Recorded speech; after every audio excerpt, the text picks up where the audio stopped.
Welcome to the show. We have a great episode for you here today.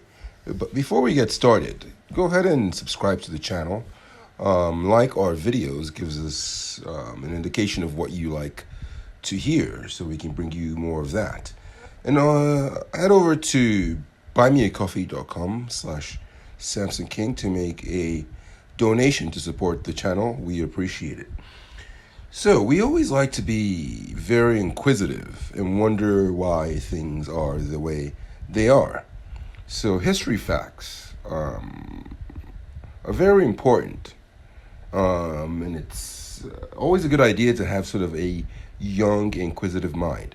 So, why are students off in the summer? And why do we have summer vacations? Let's dive right in. Summer vacation has been an integral part of American family life for more than 100 years. The reason, or this season rather, of leisure is primarily due to one thing: school's out. You've heard, the song "School's Out for Summer." But why is there no school in summer? You would think it's harder to get kids on the bus or drive them to school in the winter when it's snowing. It would be easier to travel and go to school without your winter coats and things of that nature in the summer. So, why is there no school in the summer? You may assume it's a holdover from the country's agrarian days when children were required to help out on the family farm. But the summer vacation we know today actually had more to do with urban health concerns and public policy than with hay bales or cornfields. So let's take a look at the origin of summer vacation. The days of sporadic schooling. In the early 1800s, there was nothing even close to a standard school calendar in the United States. Communities ran schools as best suited their needs or abilities, leading to a very loose patchwork of local schedules. So, think about this.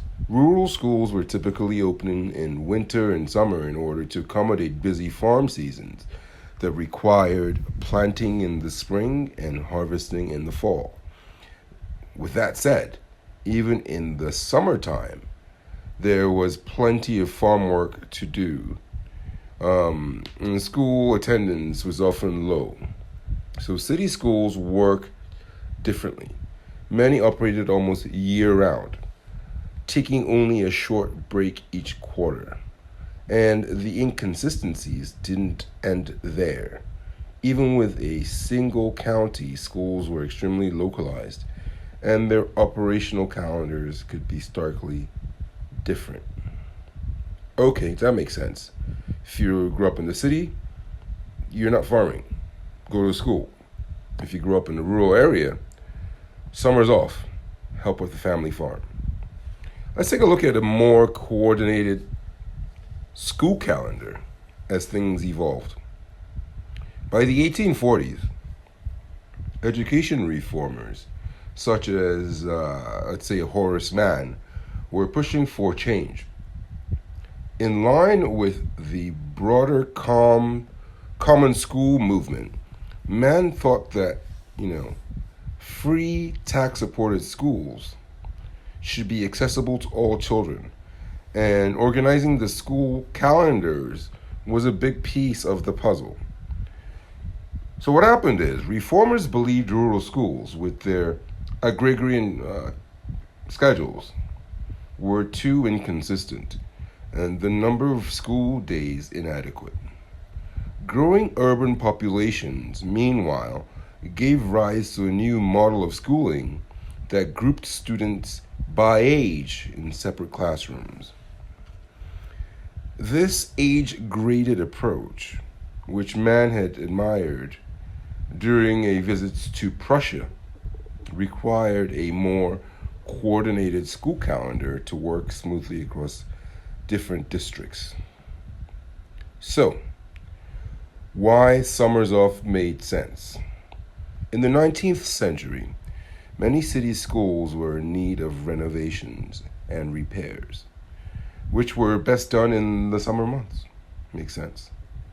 The buildings were also, of course, not yet air conditioned, and their overcrowded, poorly ventilated rooms often fueled outbreaks of disease in the summer's stifling heat.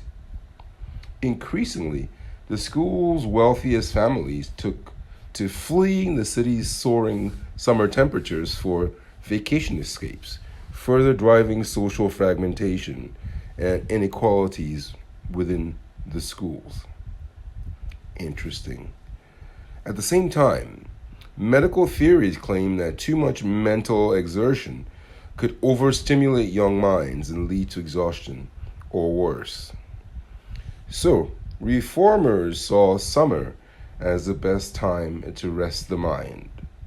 Summer vacation also addressed urban schools' public health concerns and gave teachers a much needed break.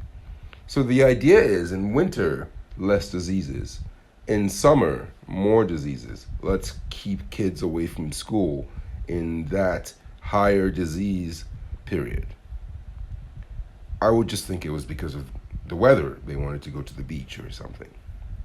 The common school movement sought to further professionalize the teaching profession, and the extended break gave educators time to take advantage of summer conventions and training programs.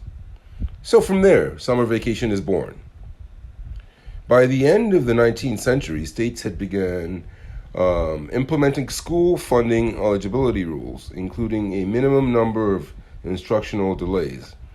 A 180-day calendar took shape, spanning late summer to late spring, with summertime carved out as a clear and consistent break lasting from about the end of June to the end of August. Between 1880 and 1920, the United States schools calendar fully fell into alignment, and a national rhythm of summer break has been the norm ever since. Very cool stuff. Give us a like if you enjoyed this episode. Please subscribe to the channel and always head over to buymeacoffee.com/SamsonKing to make a donation. We appreciate it. And as always, thanks for stopping by. We'll see you next time.